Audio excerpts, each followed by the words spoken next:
Okay, let's do a quick stay the course sketch.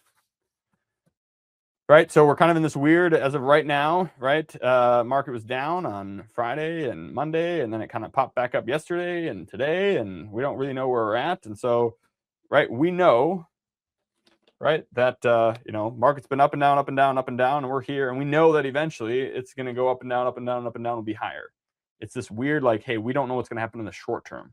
That's what gives people anxiety, right? And rightfully so in some ways. And so the idea is like, so what do we do? What do we do in this part? And that's where we call this the stay the course sketch, because I sign off on all my weekly emails with stay the course. Now you got to have a course, which back to our previous segment, right? Get a good plan, know that it's the right thing, and that's not AI hallucinating on you. But you want to have a plan, and then unless your goals change, your plan probably doesn't change.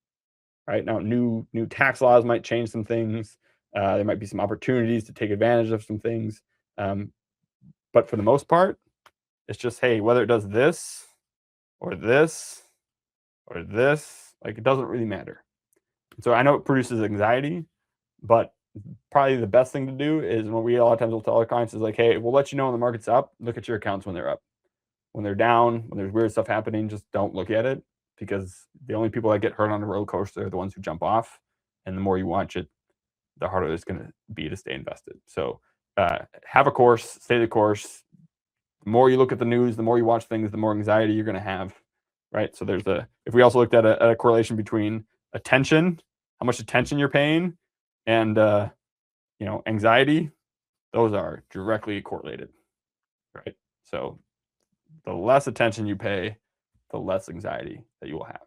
So times like these, as long as you have a plan, stay the course, stick to the plan, and don't worry about it.